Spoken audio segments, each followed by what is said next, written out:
Probably not the bodies that they might be. I think we're talking about that. We'll do it again. We do it. That was one of my favorite. That's right, that's right. Cold bones, yeah. I guess that's it.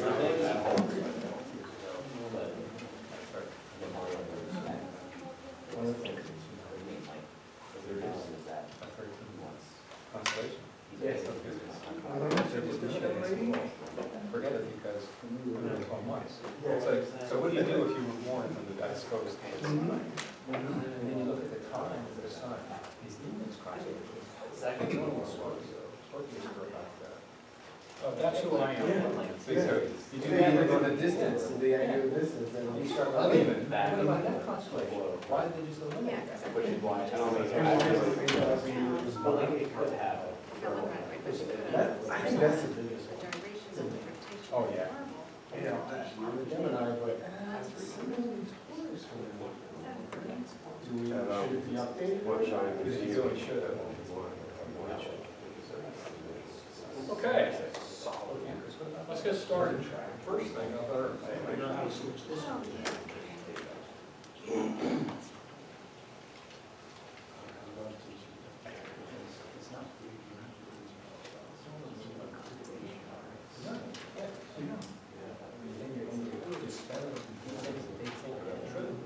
Can you hear me now?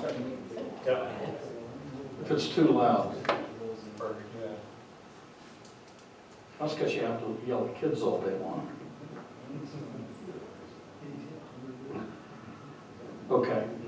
I'm Lane Davis, Vice President, excuse me, of the AELC. Our president is Dave. Wow. Battlefield promotion. You don't show up for a month and this is what happens, it's all right. Tom is our treasurer, and James is our secretary. So, I think everyone has been.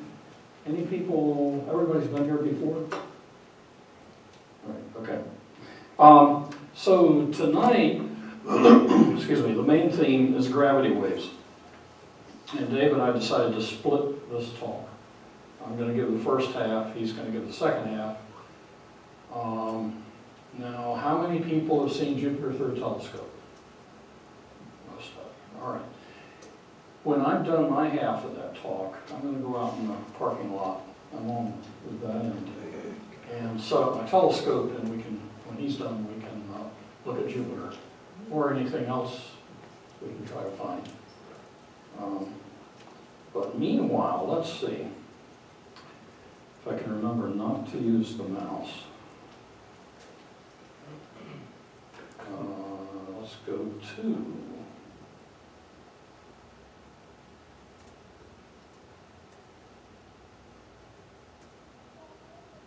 our session of observing with Mr. Webb, who's right there, so you can blame everything on him.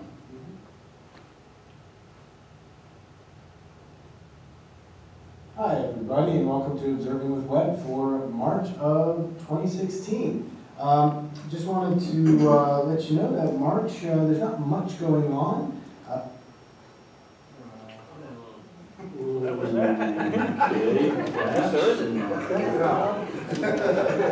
Like you say when you get promoted, that sometimes, you know, you lose touch with the battlefield promotion here.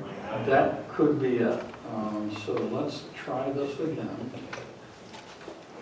it's not ready to be president there. Yep, you got it.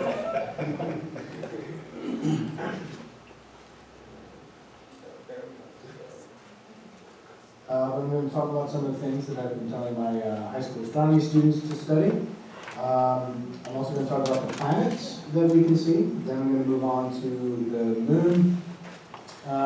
And then I'm going to move on to some constellations, and then again some things that I'm showing my astronomy kids, or asking them to observe with their little telescopes. But again, not much going on other than Jupiter, Mars, and Saturn being visible, but Jupiter throughout the night, Mars and Saturn in the morning. We've got the spring temperatures starting, allowing us to stay out a little bit longer without our toes freezing, probably. The moon stops by the 3 planets I talked about, and the vernal equinox starts our astronomical spring. So we've got some stuff, but nothing crazy, really. So let's first talk about the planets that you can see. As you can see on the screen, I've got it set for March 14th. And what I'm going to do is just move it to right about sunset, and then let's go forward about half an hour.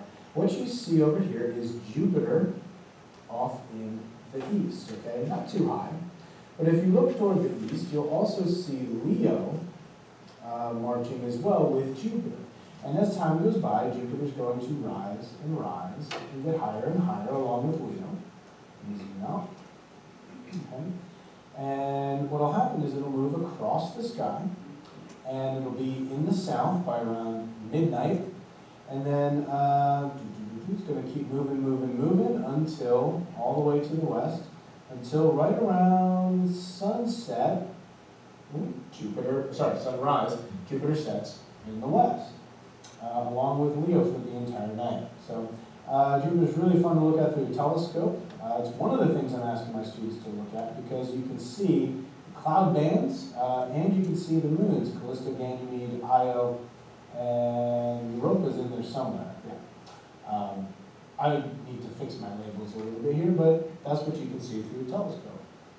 So anyway, let's keep talking about those planets, but let's rewind the night.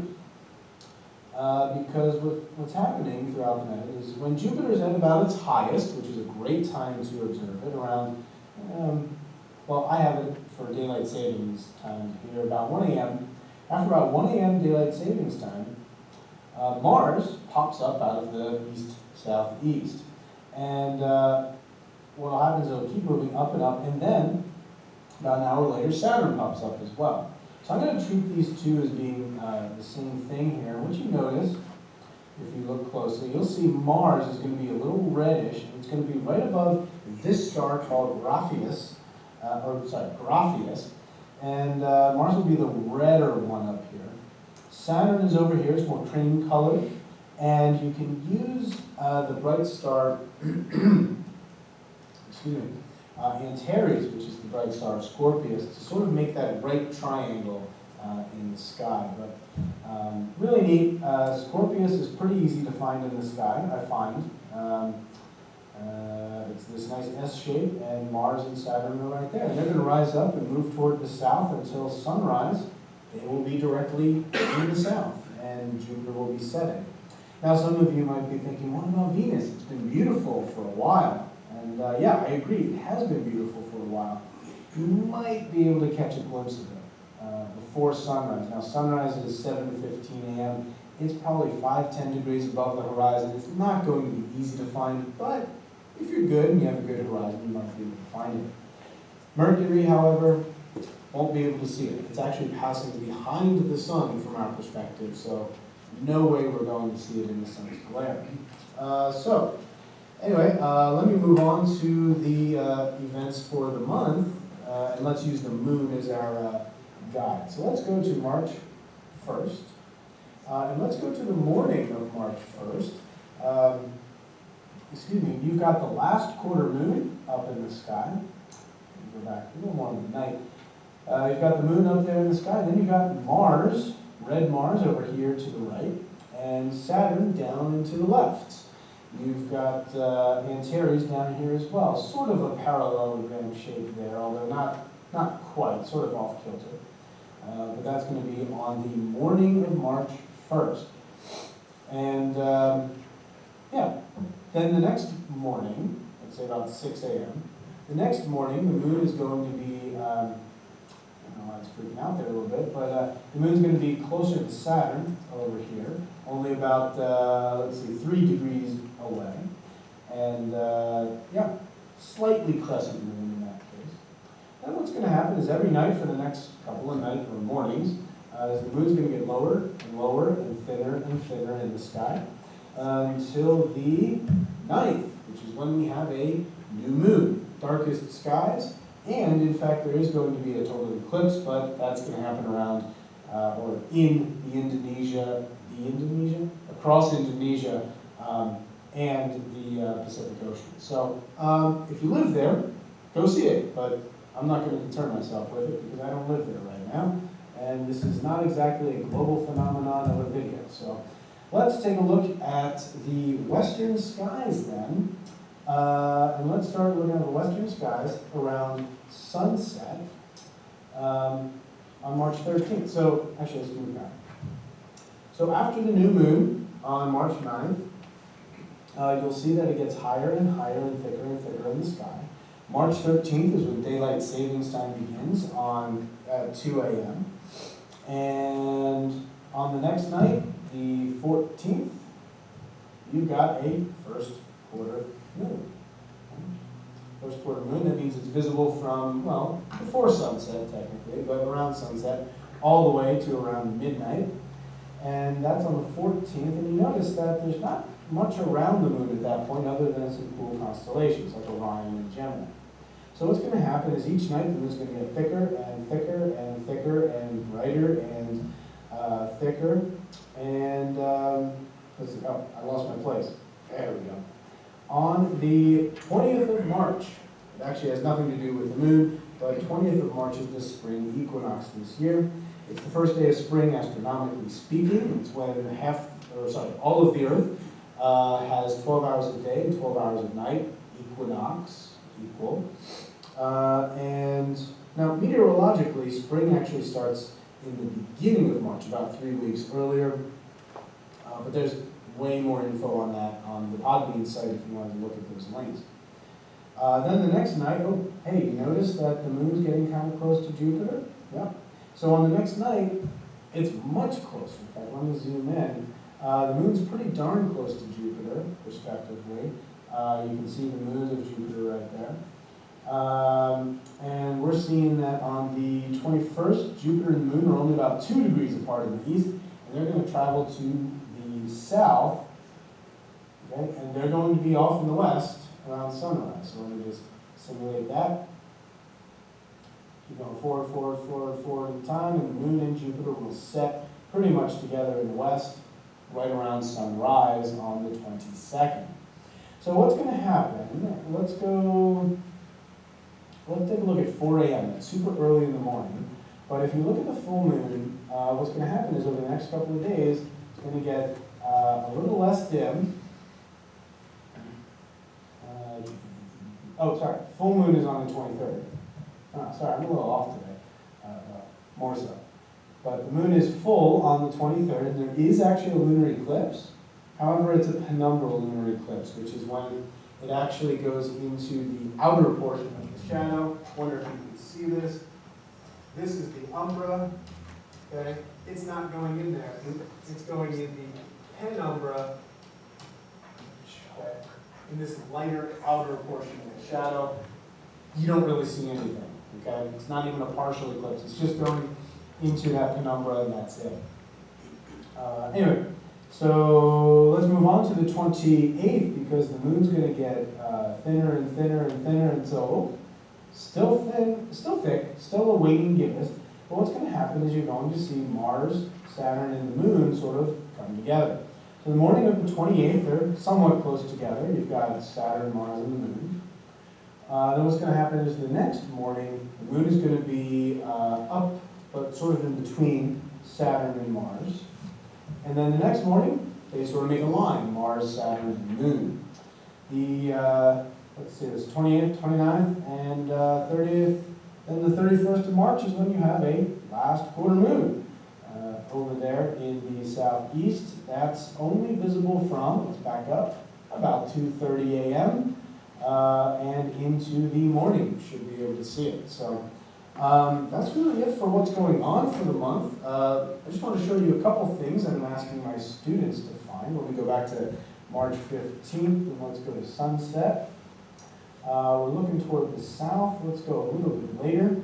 Now what I'm asking them to do, number one, is find Jupiter. Look at it through the telescope and see if you can draw the 4 Galilean moons. I already showed you that. But over here is Orion. Orion is one of the popular constellations. It's easy to find. And what I'm asking them to do is to look at Orion and look at Orion's belt and move down to these three what look like stars, which is the sword of Orion, and zoom in on the Orion Nebula. Now in a telescope, you might not see anything more than this little fuzzy.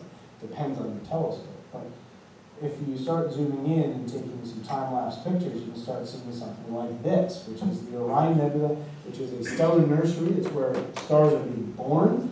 Gas and dust, vast big amounts are being pulled together by gravity. That gas is compressing, heating up, and eventually getting hot enough to fuse hydrogen into helium. And that's where you get stars, and that light is bouncing off of the gas and dust that is still in the cloud bed. Okay. Third thing I'm asking them to find is, hey, why don't you take a look at Orion, take a look at Orion's belt here, follow it to the right about 20 degrees, it's 2 fist widths at arm's length, and find the bright star Aldebaran in Taurus the V, but don't observe that, it's just a star, but it's cool, it's red. But move over another 10 degrees to this, the Pleiades, which I think I talked about last week. But with just your naked eye, you can see maybe 5, 6, maybe 7 stars. And, sorry, I talked about it last month. But then if you zoom in with binoculars, you can see tens, maybe hundreds of stars in there, and even more through a telescope, although with a telescope, you kind of zoom in on one star as opposed to the whole collection, unless you have a wide field eyepiece. The last thing that I'm asking them to look at with their telescopes is in between Orion and Jupiter. Not perfectly in between, but enough. You see this Cancer constellation. It's 1, 2, 3 stars that make a triangle with another star in the middle of the triangle. Now, close to that middle is the Beehive cluster, M44, which is a really neat cluster of stars. And you can tell it's there because if you look elsewhere, you don't really see a lot of stars until, whoop, there's a cluster. And there's more information on it out there, but I think I'm going to stop there for today. Yeah, that's what's going on in the night sky. I hope you get a chance to look at, remember Jupiter is going to be out there. It's going to move over to the west, and then early in the morning, Mars and Saturn are going to rise. And yeah, I hope you have very clear dark skies for the month of March. Hi everybody, and welcome to Observing the Flood for February of 2016. February turns out to be an interesting month for the... Okay. Now, we have the chance to ask the author of this video any questions. He's sitting right there. Pigeon, senior definition.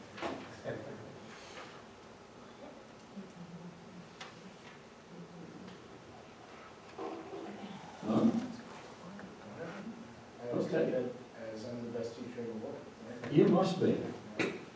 I have a question.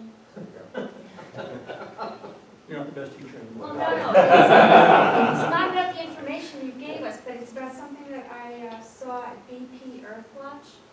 And it's about, in December, apparently they discovered 2 comets coming in from the south. And one is called 2016BA14. The other one is 252P linear. And they're both coming in at 0.02 astronomical units from the Earth. So they are going to be the closest comets in 246 years. And the other thing is that they're going to be stressed by the perihelion, coming in at the perihelion, and the sun, like at the same time on March 22nd. So I thought that was kind of interesting, and I was wondering if you do anything more about it, because it's like the closest pass. I haven't heard anything about that, so thank you. You said BP Earthwatch announcers? BP Earthwatch. BP Earthwatch on YouTube. Okay. He also has a website, but it's easier to find on YouTube. It's comet names are 2016BA14 and 252P linear. And I also saw another thing. On New Year's Eve in New Zealand, they were taking pictures of the fireworks, and all these comets were coming in. I don't know if anyone else has seen that. Comets. No. They'd be meteors. Oh, meteors. Yeah. Did anyone else see that? No? Well, apparently now at SETI, S-E-T-I, has been assigned to look for that large object that is out there. With these, but it was quite beautiful. I mean, they were streaking across the sky at the same time the fireworks. I don't know if it was Auckland or Dunedin or Wellington, I don't know which city in New Zealand, but. Did you see it? I saw it, on this YouTube, so it was, Skywatch TV. Okay, yeah. I'll even take a look at Well, this is one time we have to say, we don't know. But we'll check it out. that. Wayne, can I jump in really quick before you get started? Of course. I wanted to show everybody one thing that we put on our website that I don't think Lane knows about. Where's, do you have it under here? Okay. Yeah, it'd be one of them. It was mentioned that we are not going to be able to see the solar eclipse in Indonesia right now. But I have added a new section to the website. Has anybody seen it? Live? Kind of interesting way of just kind of getting some information out there. I've now put NASA TV, a live stream, directly to our webpage.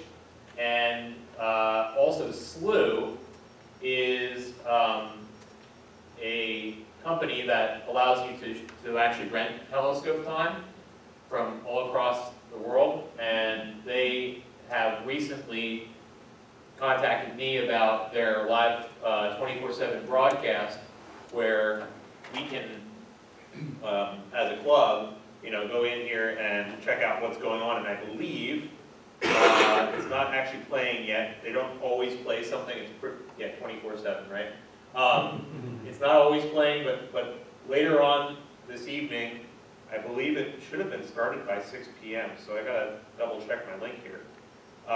The eclipse was supposed to be playing, so I don't know what's going on there. And NASA TV here, it is on most cable and satellite providers, but they also stream live over the internet. So some content for you if you have any interest. And by the way, SLU, like I said, they are offering, I wanted me to let everybody know, they're offering some, I think it's a few days for free, where you can go on and you can check out what they have. And for more for the membership, but they said we could actually get telescope time for a reduced subscription or something as a club. And we could get, maybe, if you have interest in something in Southern Hemisphere, you can log on and you can use the telescopes and take pictures. I want to say that they're 24-inch, they're big telescopes. They're either 24 or 36-inch telescopes. I mean, these are monsters. And some of them are in the Southern Hemisphere, some of them are in the Northern Hemisphere. They're all across the globe. So if there's interest in this, let me know, because we're trying to give members a reason to be in the club, and maybe that could be something that, if there is interest in it, we could maybe look into that. It's a pretty reasonable price. It's less than $100 a year. And we could have access to telescopes across the world. So if that sounds interesting, please approach me before the end of tonight and tell me if that's something you might be interested in. Okay, that was it. Hey Dave, I just emailed you a link to the live broadcast. That one should have worked, didn't it? Is Animated science lessons that you can learn about microgravity, about... Is it running? Mm-hmm. Okay. I just sent you a link to AELC. Okay, well, that's Lane's laptop, but if you want, Lane, is it just up on YouTube? Yep. Is it SLU's 24/7 thing, or is it something else? Because the eclipse is occurring right as we speak, Yeah. so I thought it might be nice to show. Yes, so who's YouTube? You're saying we could watch ourselves right now in this room talking, is that what you're talking about? No, Okay, what is it we would see if you went there? I'm not trying to show us. I'm trying to show. Just do a YouTube search Yeah. for SLU. Okay. So for some reason Use the mouse. It's easier. I'm good.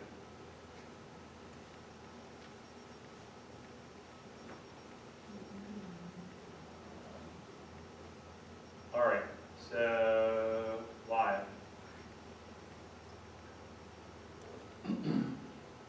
See degrees, altitude, so it's going to be at dawn. But turning around, you see something No, higher in this route. It's not the same? That's, yeah, that's from. Just go back, there was one below that, Dave, right there, see? That's actually it? Okay, good. Yeah. Live now, the one with the box that says live now, Outside, probably stuck.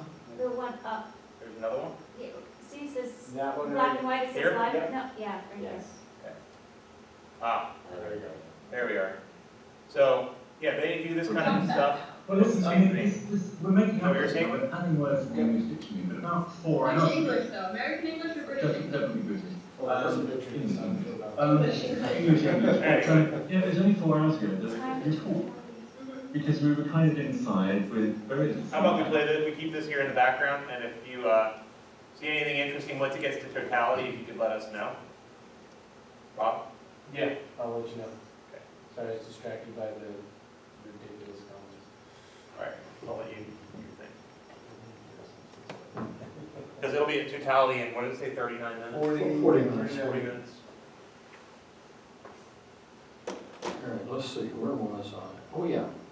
Okay, I was, the second week of February, I was at one of the best East Coast astronomy festivals. It's down in the Keys, which is great this time of year. And you're literally in shorts and t-shirts and sandals for that week in February. And I'm gonna just show you some quick pictures. That's a friend of mine and his telescope, which he's using right now to look at hydrogen alpha light on the sun so that you can see solar flares and other things. And that's the group I was with. We pulled together down there. We take over a key. I'll show it to you in just a minute. There are usually about 450 of us on the key. We basically take it over, shut all the lights down, and we've got pretty dark skies there. More people, more telescopes. There's vendors there who, of course, are happy to sell you anything you want to buy. There is like a hamburger stand if you don't bring your own food. Typically of the Keys, an island in the Keys is an old reef, okay? So you're looking out onto the reef there from the campground. And people go out there all the time at low tide to pick through it. But the reef now is behind us. What did I do with my pointer right there? That reef we're looking at is like down here. And this is the beach area, and that's the campground over there. And there are bathhouses there, one for men, one for women. That's some of the stuff you see in the tidal pools. And people are always tinkering with equipment, trying to get it to work. Come on. All right. So, you know, if you've got the time, you know, so it'll take you, if you fly down, of course, you could just be down there for 7 days, or 6 days, really. But if you have to drive down, you know, remember it's a solid 20 hours of driving, so you've got to add that onto your travel time. Now let's see. The other thing I wanted to show was, while I was down there, I took 2 pictures. The reason being that the first 3 nights were cloudy, and the fourth night was, now I took this one on the 5th night, and I got 1 picture, and on the 4th night, I'll show you in a second, and then it clouded up again. But, you know, for 70 degrees, who cares? This is NGC 5128. It's a kind of a southern object, pretty much, because, and so you can, in theory, you can see it from here, but the reality is it's way down in the murk. In other words, way down close to the horizon. And here's the Southern Cross. Now, this view is set from the Keys in Florida. And the one we're looking at is that guy right there. And right now, I think at that point in the morning, I started shooting around 2 a.m. The altitude on it was only 19 degrees. That's really, pretty slim. If you want to take a good picture, you want it at least 40 degrees up. But, it's not that you have a choice about it unless you're going to travel further south. That's as high as it gets, pretty much. But this is an interesting object because it's, as far as anybody can tell, this glow you're seeing here is the classical glow of an elliptical galaxy, which is an old galaxy. It's not doing star formation anymore. But where in the world did all that dust come from? A couple of different computer models both showed that would have resulted from a collision between the elliptical galaxy and a spiral galaxy like our own. Now, galaxies, when they collide, keep in mind it's not like a car wreck. They don't get all smashed up because galaxies are like 99.999% empty space. So they tend to pass right through each other. On the other hand, so stars seldom collide and that kind of thing, but gas does, and it triggers star formation.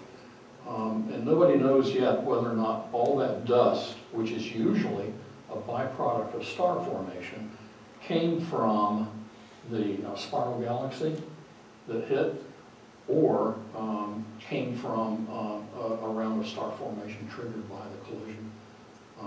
Like I said, nobody knows for sure. But I was happy just to be able to get that shot because you can't really do it from up here. Now here's something you can shoot from up here. And you can see this in telescopes from Lancaster County. Although what you're going to see is like just the central part. Right? That's the part that's bright enough to really see. But you notice this is a classical spiral. It's got these arms coming out. And there are usually two large arms, and this one has it. You can see the dust in here. That's from star formation. This one is in the northern hemisphere up towards the Big Dipper. This is a good time of the year to see it, so give it a try. But you'll notice these lateral streaks here, they go this way. There's another one, and your eyes can just about make out one there. They're not wound around like these. And astronomers think that's evidence that this galaxy has undergone a collision at some time in the past. I've taken shots of this galaxy before, and what I was really after this time, it was frustrating. What I was really after was not so much to shoot the galaxy again. I was trying to get that, which is an irregular galaxy that seems to be, because of various measurements, seems to be associated with this galaxy in '81. But the question is, what's it doing out here? And the best answer they can come up with is, once again, if this galaxy underwent a collision in the recent past, that cloud of stars and gas may have been ejected. We've seen that in other cases. The problem was, I got enough good data out of this to put together a shot in black and white that shows this, but the minute we want to try to do color, it just disappears. I haven't figured out why yet. Anyway, any questions about those?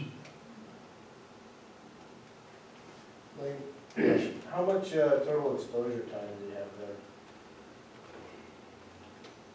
Oh. I think it's about 2.5 hours each. So obviously to get that dwarf galaxy, I'm going to have to go a lot longer.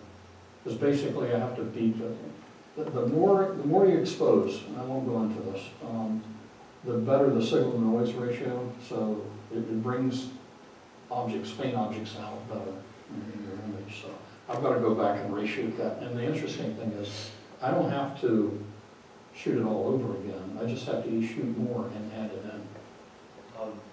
Do you remember what each shot was? time-wise? The luminous shots, the black and whites were 10 minutes. I took 7 of those. The color shots, and there would be one set for red, green, blue. They were like 7 minutes, 45 seconds, I think, something like that. These are things you calculate. Okay. In other words, I don't choose those numbers at random. Okay, now back to, let's go real quick over. All right. Now, we don't want to lose this one, do we? Is that what you were saying? Correct.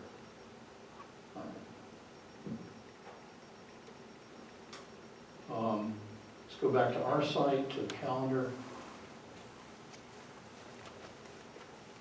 Remember, two main things. First of all, everything the club is doing is in this calendar on our website, laid out month by month. And every astronomical event that you can see from Lancaster County is in here also. So notice we didn't mention the total solar eclipse that's going on in a few minutes because you can't see it from here. But there's the March equinox that's occurring. And notice, this is our meeting, but also tonight is the opposition of Jupiter. Okay, and I'm going to have my telescope, as I said, set up in the parking lot so you can look at Jupiter. Io is passing behind Jupiter right now. I just checked on it via the web, of course. And the great red spot is also rotating on. In fact, it'll be almost in the middle of Jupiter by the time we're done here, around 8 or 8:10. So, Clarify opposition for Okay. people. opposition is basically when the Earth is as close to Jupiter as it's going to get this year. But that means Jupiter's bigger, therefore you can see more detail. But you know, in the case of Jupiter, it's so big, it doesn't matter that much. But there is an opposition coming up where it does matter. Let's take a quick look at April. Okay. That's our next public star watch, by the way. The 29th or the 30th. So, and we always tell you on this calendar, when we make a decision usually on that Wednesday before. That one's going to be at Stoner Park, and if you just click on it, you can find all that information out. What we're going to be looking at, where it is. You can even pull up a map by clicking on it. So you have no reason not to come out for the star watches. The moon's going to occult Aldebaran, which is a star.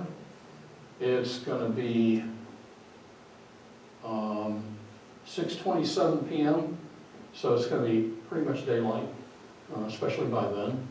The moon's only 70% illuminated, so the dark side is going to cover up that star. It'll be low in the west, and it'll be a really good thing to watch. Right? So you might give that a shot. Even in binoculars, it'll look pretty good. Does anybody know what occult means, astronomically speaking? No. Okay, the moon will cover up that star. That's all an occultation is, from a scientific point of view. And then April, I want to point out real quick. We have two things going on here. One of them is a transit of Mercury across the sun. We haven't decided yet where we're going to show that. Probably from here in the library, right out in the courtyard. You'll have a chance to watch Mercury across the sun. The event goes on for quite a while, a number of hours, so I mean, it's not like if you don't look now, you'll miss it. And once again, more notes there, read up on it. We'll let you know where we're going to do some, have a telescope set up. You obviously have to have a telescope that's safe for looking at the sun in order to see this. And then opposition of Mars, okay? Here's the thing, Mars is very different from Jupiter. It's a very small planet by comparison, smaller than the Earth. And so looking at Mars when it's well beyond opposition, it's just this tiny little ochre ball in your telescope. You can hardly see any I'll show detail. everybody, I have it pulled up, ready to go then. Excellent. But when it gets near opposition, it gets much bigger. And you can see it in a telescope, you can begin to see a lot more surface detail on it. So I note here, a couple of weeks on either side of opposition, it's going to look much better. And for like 2.5 years before we see this again. So it's a good time to go look at it. Anybody have any question about any of that?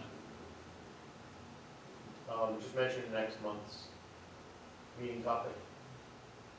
Oh, yeah. Almost forgot about that. April, our meeting topic. Okay, Steve Conrad, he's the lead engineer for the New Horizons mission, which went past Pluto recently. He's the lead engineer on the long-range reconnaissance imagery. So this is long-range cameras he's using. And he's going to give us a talk about just how that operates. He's going to bring lots of pictures, and I think we're going to have a lot of fun with it. He's coming from NASA Goddard, correct? Yes, In Maryland. in Maryland, yeah. He actually contacted us, which is kind of cool. Yeah, he heard our meetings are awful, and he thought he'd be able to. Okay. Okay, if there are no questions on any of that, let's get started on the talk tonight. This is going to be relatively short. Let's try to hold it down in 45 minutes, finish up on total. Yeah, total. Which, you know, Dave and I laugh about this all the time, where we never manage to do that. The talk is about gravity waves. Now, Dave is going to do the gravity wave portion, but I thought it was appropriate to just talk about the history of gravity. And I'm talking about the history of people's understanding of gravity. Of course, it's been around an awfully long time. And I doubt if we would be here if it weren't for gravity. But I love this. This is a kind of diagram that IT people use, and being a computer consultant, I do these things all the time. But it shows you all the ways gravity affects us and the things around us. I'm not going to go over this, but point is, tides, obviously it keeps us glued to the ground, all that kind of stuff. Oops, that way. Okay, first let's start with Aristotle. The thing to remember about Aristotle and the other Greek philosophers, they were appropriately called philosophers simply because they did a minimum of investigation and practically no measurement.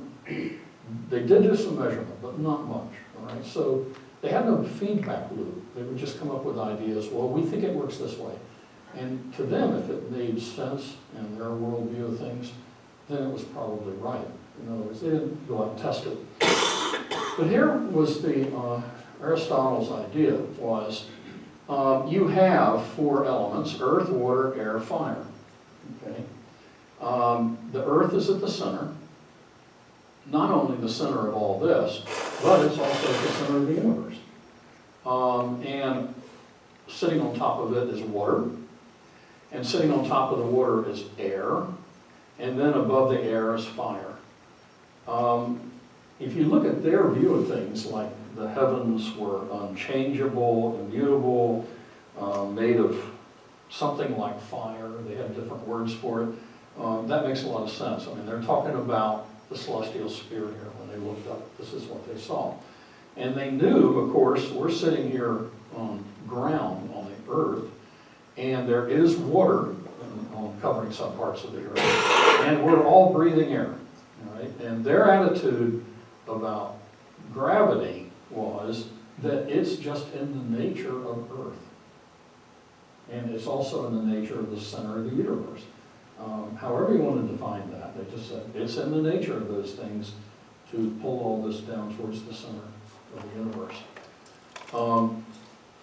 And one of the implications out of that subsequent philosophers came up with was that therefore different objects of different weight should fall at different speeds. Something remarkably easy to test, but they never bothered. Because remember, they weren't into testing, they weren't into proving their ideas, they were just into something that made sense to them. Along came Galileo. Now, he was by no means the first one to try to understand gravity through experiments and measurements, but he was probably one of the more successful ones. And you all know his famous experiment where, he dropped a couple of things off the main tower there in Italy, and they hit the ground at the same time, although they were drastically different weights. And he said, gravity is a force that operates the same on everything. He got that part right. And he also, by the way, made some good measurements. He probably never dropped anything off this tower, by the way. And we'll look at another myth pretty soon. But he did do a lot of experiments in a workshop, a laboratory, using inclined planes. And he actually measured the force of gravity and understood that it's an acceleration, it's not a constant force, depending on how you want to call it a constant force. So, in other words, in the first second after I jump off of this tower, I'm going to fall 32 feet. In the second, I'll fall 64 feet. In the third second, I'm going to fall 128 feet, and that'll probably be the end down here. Okay, so you keep the speed at which you're falling keeps increasing. So he made some good measurements, pretty darn good, and that was the beginning of a whole series of scientists like you've heard the phrase standing on each other's shoulders, because Galileo's work prompted the work of, to some degree, of Johann Kepler. But he was also equally prompted by a fellow by the name of Tycho Brahe, a Dane. I'd love to talk about him, but we're not going to take the time tonight. That's a fascinating story in its own right. Tycho Brahe he wanted to measure everything up in the heavens. And he built an observatory. It was all mechanical. They didn't have optics, telescopic optics back then. All mechanical, gun sight type alignment of instruments and things. He measured the motion of the planets. He measured the motion of comets. He measured the motion of stars. And of course, with stars, he never found any motion. He just measured everything and compiled a huge library of data. And then he hired Kepler to come make sense of the data because he himself couldn't really do it. So, he came up with these laws of planetary motion. Remember, Kepler's goal was to understand how the planets move, not why they move. And we're not going to go over these laws. These are the three main ones he came up with. This diagram gives you some idea of the kind of mathematics he went through.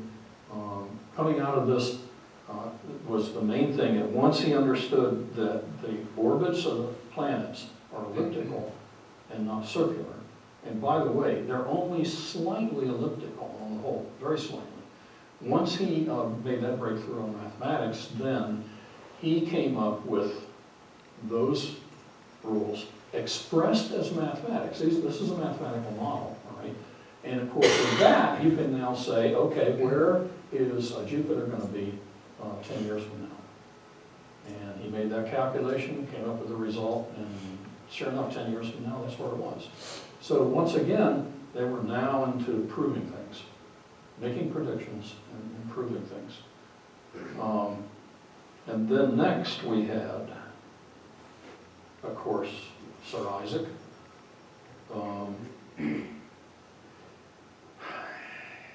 He went a step further. He made gravity universal in the sense that he said not only does gravity cause the planets to orbit the sun, but gravity is what makes things fall here on Earth. In other words, it's the same force. And he used Galileo's measurements. He looked at what Kepler did and other people, came up with a whole branch of mathematics to analyze all of it that we call calculus. And this is one of the mathematical formulas he came up with for defining motion. And in this case, it's called the inverse square formula, which is basically saying that the strength of gravity here is 32 feet per second. And now that's the distance between the center of the Earth and the surface. If I go that same distance out into space, it's only going to be a quarter of that strength, and so on. You'd think it would be half the strength. No, it's a quarter. But he still had a problem. He was very successful in all his calculations, and Newton's physics are used all around the world to this day. And in fact, for most of NASA's operations, they just use Newtonian physics. It's good enough. It gets them really, really close to what they need to be. But the problem was, he considered gravity as force of the distance still. In other words, it didn't tell us what gravity was. So at this point, in everybody's understanding of gravity, we got a really good idea of its behavior and practically no idea of what in the world it is. Because if you look at the sun, there's no giant rope stretching from here to the sun that holds the Earth in place, for example. There's nothing that would cause this. So, then of course, we move on to Einstein. And this is where I'm going to finish up. Einstein came up once again with the mathematical models. And of course, everybody, when they think of Einstein, they think of E equals mc squared. That was just one of a whole series of mathematical formulas that he put together for behavior in what we call the general relativity theory. And he showed mathematically that gravity is simply the working of space-time. In other words, it's not really a force. And that's what you're seeing back here in this sheet we have stretched across that frame, is you're seeing the typical model of gravity that everybody thinks of, where you've got the sun in the middle, and that creates this deep well of gravity, of curvature, and everything has to work within that, everything's smaller. Now, no longer do we need force of the distance. Okay. In other words, we know what gravity is now. At least at a macro level where we operate. Down at a micro level in the quantum world, it's not so certain that we know. One of the things that all that mathematics predicted was gravitational waves, which are ripples in the curvature of space-time. And that's what Dave's going to talk about. Any questions on this so far? Are you planning on showing the two videos? No, I figured you'd do that. The ones that you had mentioned, I don't know. Oh, no, I wasn't going to show those. Okay. No.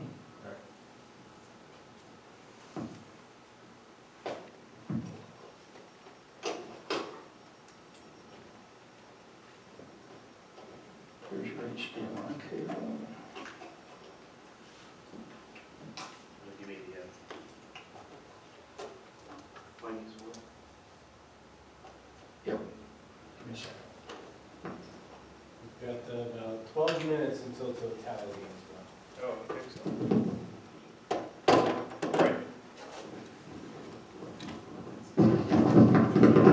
Sorry.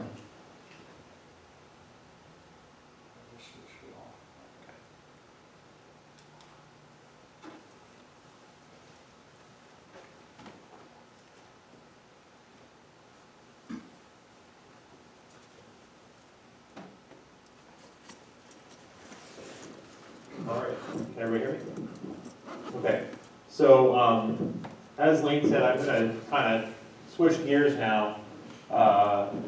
Over the past 100 years or so, we've been trying to find these things which are called gravitational waves.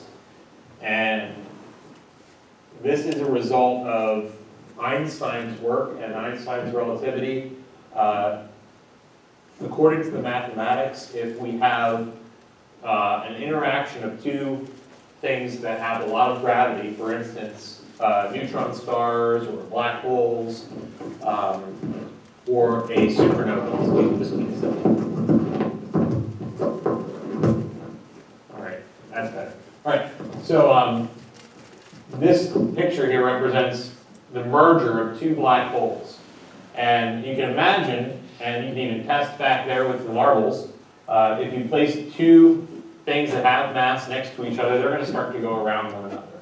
And as they get closer and closer, they're going to go faster and faster. And this process is going to cause some of these ripples in space-time itself. Now, space-time is a weird term. Space and time, according to gravity, the relativity theory says that these two things are linked. And the sheet back there actually represents space and time.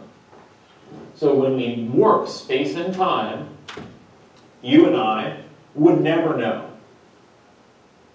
We could have we likely do have gravitational waves passing through this room, probably as we speak. But we wouldn't know the difference because our perspective, our perception of the universe is going to change and be warped with space-time. So scientists, physicists have come up with some creative ways to measure the stretching and squishing of space and time using light, specifically lasers. And over many years, we have come up with better and better detectors, and the most recent of these is LIGO. And LIGO, try to find an example here. So LIGO is actually a set of two facilities, which are located in two different parts of the country. So I've got them on my Google map here. So we've got LIGO Livingston, and we've got LIGO Hanford. And they are quite a distance apart from one another, but they are considered a single observatory. They're working in unison, and the goal is to try to observe an event, which I'll show you in a moment, at the same time, or very close to the same time as the other location. And take you down a little bit closer so you can see what these facilities look like. So I'll take you to both.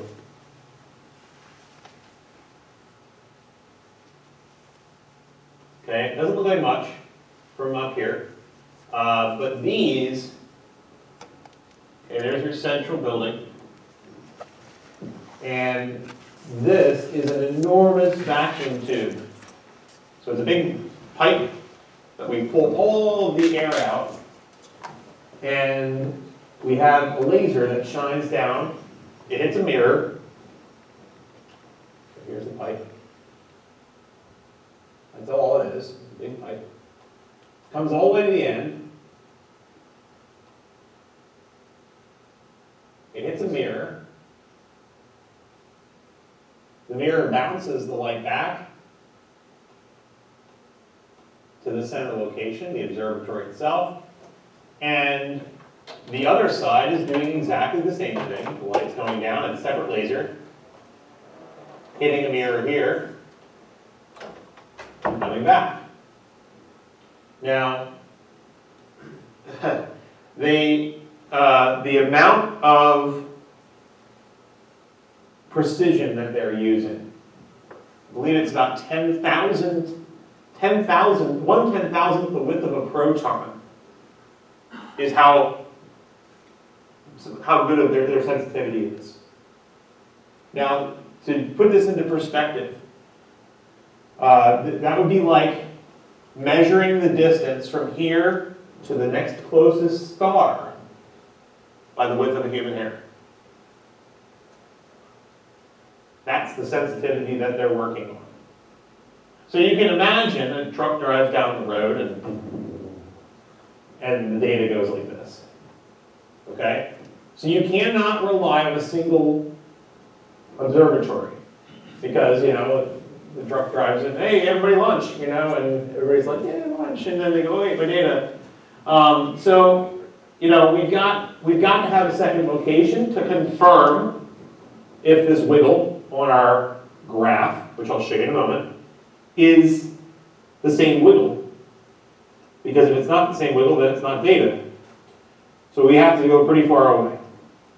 And so we've got an identical observatory down here. In every way, it's the same, except for there's a little more green.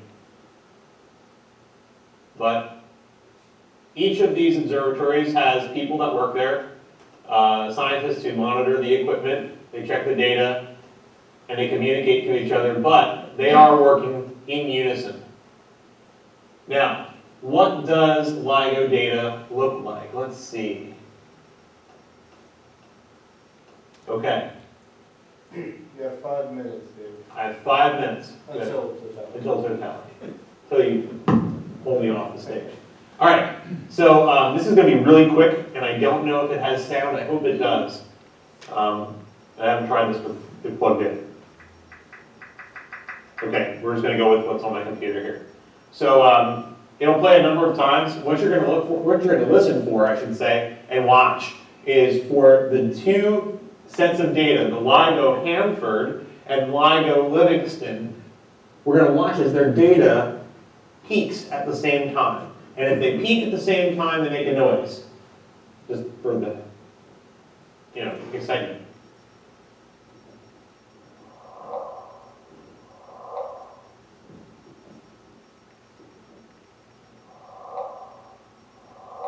And so people were joking around like that gravitational waves sound like Super Mario.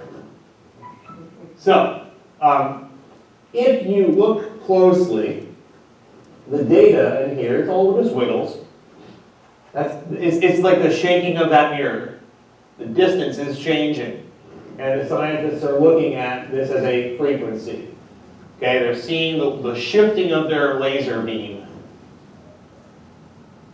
And this matches well enough for the scientists to study this, to say that this event was the passing of a gravitational wave. Now, let's see if we can make a little bit more sense of this. To help me, let's go to what are gravitational waves. And I'm using this website on purpose. This is LIGO's website, caltech.edu. This is, by the way, a Caltech and MIT collaboration. Each of them run one of these two facilities. So once again, gravitational waves, Lane kind of got into this, but there's a rotation of these white lines coming out of here. These are two neutron stars. They would be releasing these gravitational waves as they get closer to one another. So as something like this were to pass over Earth, that's what we're looking for. That's what we're trying to detect. And notice that they are going faster, yes. They are conserving their angular momentum, which means that as they get closer, they have to start going faster and faster. And then there's a merger. You can see there's a lot of wild stuff going on, and then it'll slowly calm down. And we will no longer have gravitational waves being formed. So only objects like this, where there's some sort of interaction going on, will produce gravitational waves that we're going to be able to observe, at least right now. 2 minutes. Thanks. Okay, let's see where that video is at, because I don't have that pulled up yet. So 2 minutes till totality. Slew. 150. All right, which one is it? There's This right one? here, yeah.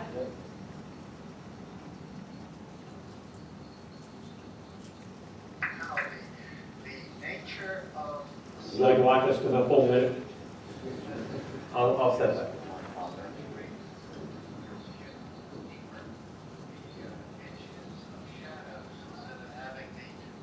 So, since you guys really can't hear this, what we're observing here, we've got the sun.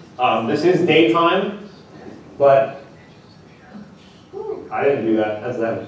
Oh, Who's that? they're overexposed. Yeah, they're overexposed. So, okay, thank you. Okay, so you can see the moon here, right? And you're seeing just a little bit of the sun's photosphere yet. The photosphere is the visible surface of the sun. Once you reach totality, you'll see more of the sun's outer corona and chromosphere. The chromosphere is just above, and you might be seeing some of that right here. The chromosphere is just above the photosphere. It's like the sun's close atmosphere, and then the corona is farther out. You cannot see these unless you're seeing it during a solar eclipse. Now, I don't know if this one's going to produce something called the diamond ring effect, but I think it is right now, starting to cause this. It's just a kind of cool thing that happens. Sun can shine through some of the craters along the moon's edge, and you end up with like it looks like a diamond ring where you've got the rock, essentially the diamond, and there's the ring. So now, yeah, the camera has adjusted here more than your eyes probably would.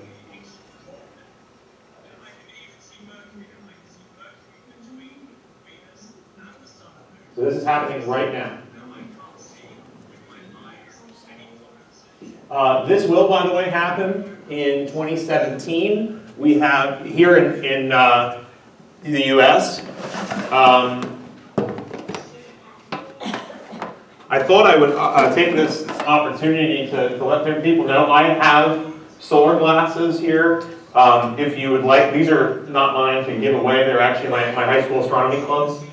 They were selling these for I think $2 a piece. So if you want a pair of solar glasses, you need to have eye protection in order to see one of these events. And just so you know, I'm not really making a whole lot of profit on these. You can buy them online. Each of them online, you're probably going to pay like $5 for a single pair. But I bought 500 of them, so I got a real good discount on that. But if you want to see an event like this, you must have eye protection. It will still hurt your eyes. So I have these available if you're interested. They are $2 as a result of them not being mine to just give away.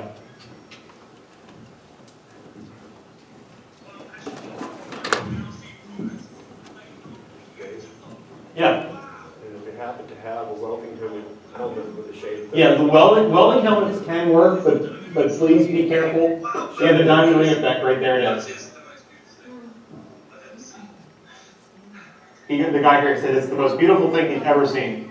So I would seriously recommend considering going somewhere to see this event from Lancaster. We will only be able to see an 80% eclipse in 2017. So you do need to travel. North Carolina, I think, is the closest to to go there. Do you have a question? Any questions on this before we move on? Is anybody planning on traveling? I've considered actually trying to have some sort of an AELC, try to get down there as a group if we have interest in that. That might be a. I think the last time there were cruises you could take also. I don't doubt it. That would be a way to go. Oh, and by the way, the company that I got those solar glasses from, he said if you wait until 2017, right before the event, it's likely he will not have them in stock. He didn't have them in stock when the last big solar eclipse came through. He ran out of stock during the transit of Venus. So just be aware that you may or may not be able to get them at that point. When I was a kid, we used to use black and white negatives from, Interesting. Huh. yeah. Okay, so back to gravitational waves. We've got these two different observatories, and interestingly enough, after the recent success of the LIGO, Hanford, and Livingston detecting the first ever gravitational wave, which was only, very briefly after they turned the thing on. It was like, we built this thing, it took us 10 years to finally get it operational with the sensitivity that they needed, because it hadn't been running. It had a failed run where it didn't detect anything. Then they went through and they enhanced it. They made it 10 times more effective. It can go 10 times the distance, and if you do in your volume calculation, that's actually 1,000 times more volume of space it was able to detect from. And when they did that, they turned the thing on, and almost immediately they got their first piece of data that was a gravitational wave. So very happy with this. As a result, a planned one in India has now been approved, and construction has started already. They are, by getting on board with India's LIGO, going to get an additional station. This is the very beginning of a completely different type of astronomy. How many of you are familiar with the electromagnetic spectrum? The fact that there's not just visible light, but radio waves, UV, infrared, gamma rays, X-rays, right? And based on those different types of light, we can do different types of astronomy, right? Well, this is completely new, and it's different. It's not even electromagnetic anymore. It's gravitational waves.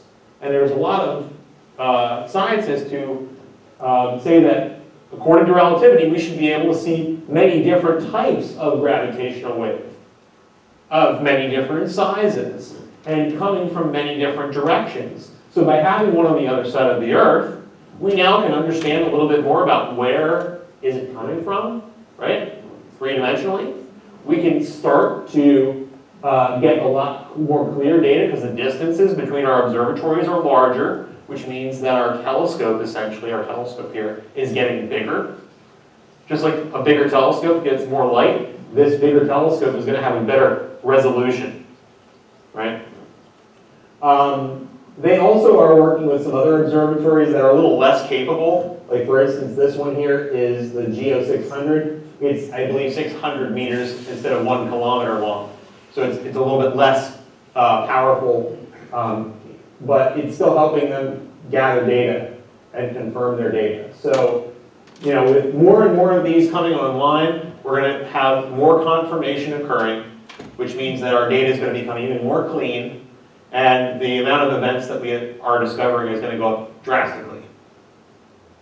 So you're seeing this only happened in February of this year. So you're seeing the beginning of a brand new type of astronomy that has up till now been only theoretical. Yes? Are the pipes that the lasers go through oriented in the same direction everywhere, north, south, east, west, or are they just... I don't know. We can look. So it looks like this one is kind of like that. Yeah. All right.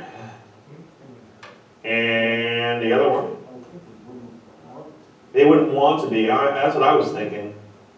You'd almost want them to be. Yeah, they aren't. They're not. I'm guessing that. It looks like the one, like they each have one arm that shares the direction similar. Maybe. Could be the curvature there they're seeing, and the other two are perpendicular, right opposite. Or did they just want to find terrain that's flattest and put the pipe down? Oh, interesting question. I'm glad you thought of that. So the pipe is, actually I think this is 4 kilometers long. That's what I had heard. Yeah. So these are 4 kilometers long. And as a result of them being as long as they are, even if you chose the most flat ground possible, the fact that Earth is a curved surface starts to come into play, and you would miss your mirror if you just shot a straight laser beam. So they actually had to adjust the pipe to elevate it at the end to keep it as a straight line, because if you just followed the ground, it would curve down away from the laser. I think by like a whole meter. Isn't that crazy? Yeah. And wouldn't they, tie the pole of the moon as it went around? I would imagine. I would imagine that may have an effect, but they would know, and they can calculate, and they could remove that effect.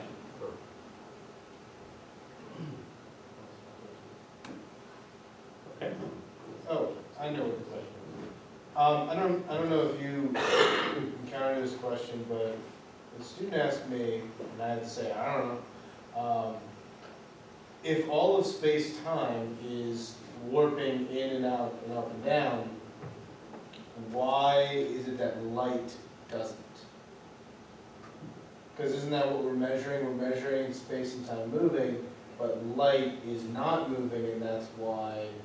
Light does move with the curvature. It does, yeah, it does. Light has no mass, you think, because you gotta say it's no gravity because it doesn't have mass. The speed. That's how they tested Einstein's theory, because they looked at stars behind Yeah. the clouds. And they could see, The they follow the actual. The speed of light does not change. In materials it does, but in vacuum it But what does change and how it is affected is its wavelength. So that's why you can get redshift. But it's actually following the light path, the vector will actually follow the space-time curvature. Yeah. So if the curvature is changing, then It will follow that. It will follow that. That's why during the eclipse, when they tested this theory, stars behind the sun you normally couldn't see, you can actually see it because it's following the curvature around the. But I guess your question is why is the LIGO facility like? Okay, so Rob, can you just stand over there for a second? Yes. So what's happening is from one side, like let's say Rob is standing there, and I'm going to shoot Rob with a laser here. I'm not going to shoot you in the face though, okay? So if Rob hold a hypothetical mirror, Rob. Okay, so Rob's got a hypothetical mirror. Hopefully this doesn't actually work. Okay, so the laser would come bouncing back to me. So I'm the detector, and ideally I'd have another detector way over there. So I'm the LIGO facility, right? Here's one arm, and there's the other arm. So my laser shoots off of Rob and bounces back to me. But if a gravitational wave comes by, I get shifted and move back and forth. The laser continues to travel and is not going to be affected by that. So it's in motion, sort of ahead of the. Because what they're doing, so they're doing a timing thing too. It's not just a single laser. Okay. They've got a frequency that laser is flipping at, right? And it's one off, one off, one off, one off. And they're able to detect a change in distance, right? So they're saying there's a timing difference between these two photons, boom, boom. So between flashes, right? And it's kind of like has anybody ever timed a car's engine or something? It's kind of like that, where you got to make sure that the timing is right. You have timing light. It's a flashing light that turns on and off really fast. That's basically what the lasers do. But we're doing that with really high frequency, and we're actually looking at the wavelength of the waves itself. Okay, and based on the shift of the wave, it's an interferometer. So based on the shift that happens, they can detect if there's motion in this direction, and they can also detect the motion in this direction. So if the wave passes and it's coming from that side of the room to that side of the room across the Earth, right? This detector is not going to have any issue. It's going to be the same. But this one, I get shifted and back again. And that detector is going to move with me, right? So maybe this gets squished, and then it'll return after the gravitational wave goes past. We don't notice it, though, because we get squished too. And in fact, your time, remember, space and time are the same thing. As weird as it sounds. So you won't notice because your time has changed. We will not get into that today. Okay? That's a completely different discussion. Would you like to have that discussion? Yes. Okay. At some point when I finally get a chance to do another discussion, I will try to do the relativity discussion in a way that maybe clarifies that last statement. Okay, so I don't have a whole lot of time here because I want you to be able to get outside with Wayne. So let me just quickly flip through some of this.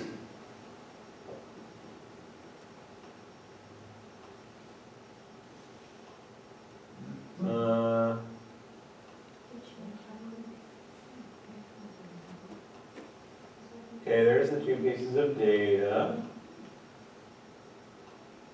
Have all sorts of hope for getting through a lot of stuff. I will post these videos. I'm not going to go through the videos just to save some time here. But I've got a number of videos here I will play this one because I've got it timed right here so that you can actually observe what I was just talking about. That's what it does. Here, let me just back it up a little bit. The key to Ray's idea lies in the way a gravity wave distorts the fabric of space. Sorry for the sound. Can you put your mic down here? Good point. Collapses up and down, and it stretches sideways. Here's a gravity wave at a certain frequency. The frequency is once a second or something like that. That's what it does. To measure the stretching and squeezing, Ray turned to a device called an interferometer. A laser beam is split and sent down a pair of long perpendicular tubes, each precisely the same length. The two beams bounce off mirrors and recombine back at the base. The light waves come back, lined up in such a way that they cancel each other out. You add them together, you get nothing. You get a zero, a big fat zero. No light gets detected at the photodetector. But when a gravity wave comes along, it distorts space and changes the distance between the mirrors. One arm becomes a little longer, the other a little shorter. An instant later, they switch. This back and forth stretching and squeezing happens over and over until the wave is passed. As the distances change, so does the alignment between the peaks and valleys of the two returning light waves. And the light waves no longer cancel each other out when added together in the recombined beam. Now sunlight does reach the detector with an intensity that varies as the distance between the mirrors varies. Measure that intensity, and you're measuring gravity waves. The light takes longer time. So, does that clarify? Still confusing. It is not an easy topic, which is why it's taken us 100 years to figure out how to make it work. And it just figured it out this year, so don't feel bad. I recently read that the speed of light, since they've been recording it, Yes. has actually slowed minutely, but it has slowed. Well, our measurement of it has slowed. Maybe. But No, but there's some sort of a bigger meaning behind it. Of course, it's going to take us, 100 more years to figure out, but I thought that was interesting. So here's the two pieces of data. I had said that they kind of matched. And this is apod.nasa.gov, astronomy picture of the day. And so, background data, background data, background data, background data. And then we've got some things that start to come into synchronization between those two observatories. And this matchup is what they're saying is the gravitational wave. Okay? Now, let's finalize this. We've got about 3 minutes left before I'm going to wrap up. Why do we care? What can we get out of this?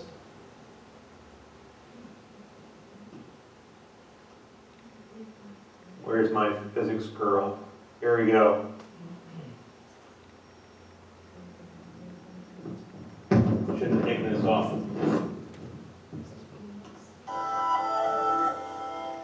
Scientists just invented an entirely new way of observing the universe, and it's not with light, because what we've detected is waves in actual space. That is, the stretching and compression of space itself in a ripple passing by us. And as soon as we turned on the detector, we saw the merge of two black holes. Scientists have been dreaming of this for a long time. Einstein first proposed his theory of general relativity over 100 years ago, stating that gravity is really just the curvature of space and time, or space-time. In other words, a huge mass like a star curves space and time like this ball placed on a sheet. And if mass could bend space, then accelerating or moving masses could send out ripples in the sheet, and we call those gravitational waves. Einstein came up with all the math to describe this over 100 years ago. Then, nearly 75 years later, in 1992, scientists founded LIGO, the Laser Interferometer Gravitational Wave Observatory, to search for these waves. But it wasn't until 2015 that gravitational waves were finally detected from the event where two black holes, about 30 times the mass of the Sun, collided, sending out shockwaves that reached us 1.3 billion years later. The technology had to come so far for this to be possible. Check it out. In the LIGO detector, you've got two vacuum tunnel arms with lasers that go back and forth, reflecting off of mirrors on the other end. Depending on the distance those laser beams travel after reflecting off the mirrors, when they meet back up again, you get interference, like waves that interfere in water making patterns. If space is stretched or squeezed in one of these directions by passing gravitational waves, the laser beams in that arm will travel for more or less time, affecting how the two beams interfere when they meet back up. And we can tell space has been stretched. But this detector has to be so sensitive, it's affected by quantum mechanical vibrations in the mirrors. So sensitive, it was picking up vibrations from trucks driving on roads nearby. But scientists found ways to cut out that noise. And in addition, there are two labs, one in Louisiana and one in Washington, making sure that the signal detected wasn't from something local. That moment when those two detections matched up perfectly was the goosebumps moment when scientists realized we had heard a true signal. Scientists have been using the term heard, which I think helps set the technology apart from anything we've ever done, usually with light.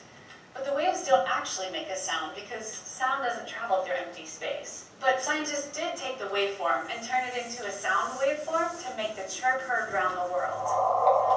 But the way this chirp affects us is not immediately obvious to all. I mean, as little as you might follow biology or anthropology, it's easier to see the importance or excitement in finding the first hominid skeleton or finally sequencing the entire human genome because it opens doors. The observation of gravitational waves in and of itself is exciting, but these waves have hypothetically been passing through the universe since way before humans existed, and we've never known. For sure. It's like being deaf your entire life and finally able to hear for the first time.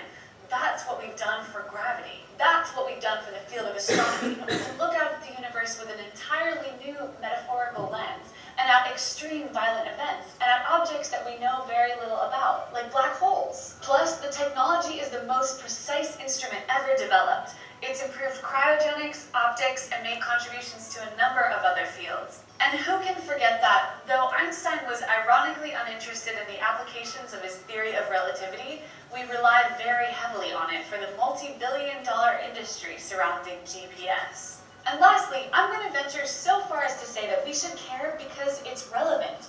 It's just cool. If physics no longer had any practical applications, we'd probably still keep doing it because we are curious. We want to know about our world. This is how the universe works. The same universe that works in such a way that it's possible for you and me to exist. Space-time is the landscape in which we live, and we've just created a new way to understand it. Thank you for watching this episode of Physics Girl, and happy physicsing. All right, so what can we do with these? We can start to understand, as was said here, the black holes better. We can start to understand neutron stars better. We can understand the mergers of them better. Maybe even the mergers of galaxies like Lane was talking about. That could definitely cause some chaotic gravitational waves. There's even been discussion about inside of stars as these gravitational waves pass through them. We could understand the inner workings of stars. That could be really cool because right now we're not able to see into them. All we can do is see the light from them. We can actually look at our own sun and see vibrations on its surface, kind of like seismic waves from earthquakes. And based on those waves, we can interpret what goes on in our own sun. But other stars are too far away, and it's difficult to understand. So maybe gravitational waves someday give us that window into their interiors. Yes? How fast do the gravitational waves travel? Is it They are moving at light speed. Yep. So the light isn't like outrunning the wave? No. No, in fact, if let's say we were able to just pick up our sun and take it away, we wouldn't know for 8 minutes because that's the speed of light, 8 light minutes to our sun, 93 million miles. And light, by the way, light travels around the Earth 7 times in a single second. So if that helps you to get an understanding of how fast, it's fast. But it's finite, it's not unlimited speed. And I heard NASA approved a budget for LISO, which is the same thing up in space. Yeah. They were talking distances of like 3,000 kilometers or... I've talked to I had all intentions of actually sitting down and looking through a book that I took a class this past summer or 2 summers ago with people from Penn State main campus, and we had some gravitational wave theorists at the time coming in and talking to us, and all the other astronomers were kind of joking with them and saying, yeah, you guys never detected anything, you know, because they hadn't at that time. And they could have been just chasing ghosts. Turns out they were right, you know, so they all have jobs still, I guess. But they had mentioned that, the space-based observatory, that is pretty cool. In fact, even just the ability for us to fly spacecraft in that stable of an orbit, that you're able to basically have, you know, they're flying in a pattern, a formation, if you will, of three satellites with nothing connecting them, and they're being kept at that particular distance, enough to measure those laser beams. That's impressive. Will they have the detection capability of LIGO? I don't know. But as we expand the net, we make it bigger, it'll just serve to improve our data. Okay, last thing I just want to show is, Lane had talked about Mars's opposition. And I just took the time to show you, this is actually last year in June. If you had looked at Mars in the sky, you would see this. And I'm going to go month by month forward. And this is, by the way, representing an eyepiece, a really, really small eyepiece, a 10mm eyepiece in my Schmidt-Cassegrain telescope. So there's my regular eyepiece. Mars is nearly gone. But as we go towards now, let me get zoomed in on that 10mm eyepiece to give you a better understanding. September of 2015. Watch the size of Mars as we get closer to now. It's going to be big this year. You need to go see it. You need to come out to a Star Watch. Okay? Because this is going to be cool. And here's March, here's April, here's May. And this is what we're talking about when we're talking about opposition when it gets to its closest. And with Mars, it makes a difference. I'm going to stop talking because tonight's the opposition of Jupiter, and you should go out to Lane. Have a good evening. Thank you for coming tonight, and I'll meet you outside. Thank you. Thank you.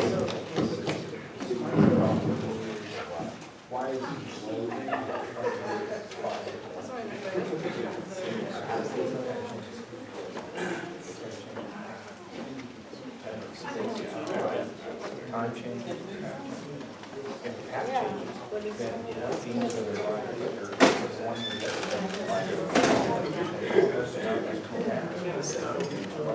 that